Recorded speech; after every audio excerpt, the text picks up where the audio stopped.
Monsieur Laurent Pietraszewski pour La République en marche.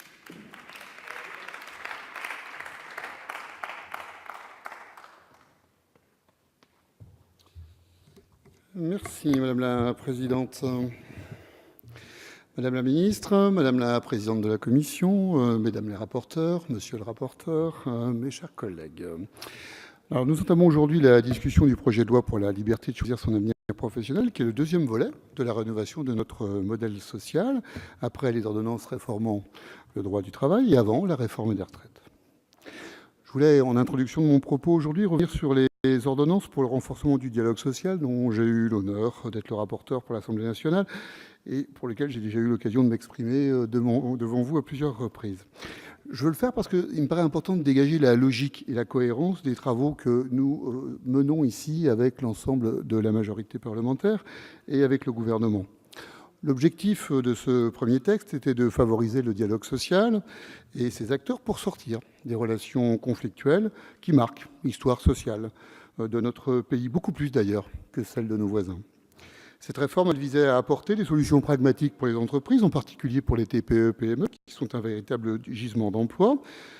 Et puis également, ces réformes visaient à avancer, donner des avancées importantes pour les salariés avec des nouveaux droits sur lesquels je ne reviendrai pas.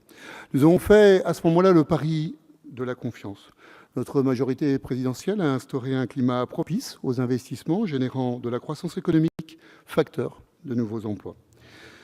Notre pays, vous le savez, mes chers collègues, connaît des transformations majeures, révolution numérique, robotique, émergence d'une économie plus sobre en ressources utilisées. Ces transformations ont des effets importants sur les organisations de travail, les métiers et les compétences attendues par les entreprises. Ces évolutions nécessitent de refonder notre modèle social sur le triptyque suivant, l'innovation et la performance économique, la construction de nouvelles libertés et l'inclusion sociale. Comme pour les ordonnances travail, nous voulons veiller ici à la réussite de nos entreprises tout en ne laissant personne au bord du chemin. Ce qui passe par l'accès pour tous nos concitoyens à l'emploi, qui est un véritable vecteur d'émancipation. Il s'agit de construire une société de compétences en créant de nouveaux droits concrets pour les actifs. Et comme pour les ordonnances dont on parlait tout à l'heure, la présentation du projet de loi pour la liberté de choisir son avenir professionnel, dont nous commençons l'examen aujourd'hui, a été précédée d'une longue période de concertation et de négociation, débutée à l'automne 2017, avec tous les acteurs concernés et les partenaires sociaux. Ce projet de loi s'articule autour de 3 titres. Une réforme de la formation professionnelle et de l'apprentissage au titre 1, une réforme de l'assurance chômage au titre 2, et des dispositions relatives à l'emploi, au renforcement de l'égalité professionnelle entre les femmes et les hommes, et à l'emploi des personnes handicapées au titre 3. Je ne vais pas lister, mes chers collègues, toutes les mesures contenues dans ces différents titres de ce projet de loi. Mesdames les rapporteurs Catherine Fabre, Nathalie Elimas et monsieur le rapporteur Aurélien Taché l'ont fait bien mieux avant moi. Et il n'y aurait pas matière ici à compléter leurs propos qui est excellent. Mais je veux redire quand même toute la cohérence de nos réformes qui visent à la fois à libérer et à protéger. Nous avons été élus, mes chers collègues, pour réformer notre pays, trop longtemps immobile. Certains, sur différents bancs de cet hémicycle, nous disent qu'il ne faut rien changer, je vous entends. Mais nous avons un devoir de lucidité, mes chers collègues. 1,3 million de Français qui ne sont ni en emploi, ni en formation, ni en études.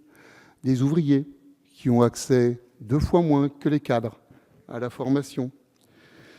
Des salariés de TPE qui ont 2 fois moins aussi de chances d'être formés que les entreprises de plus de 250 salariés.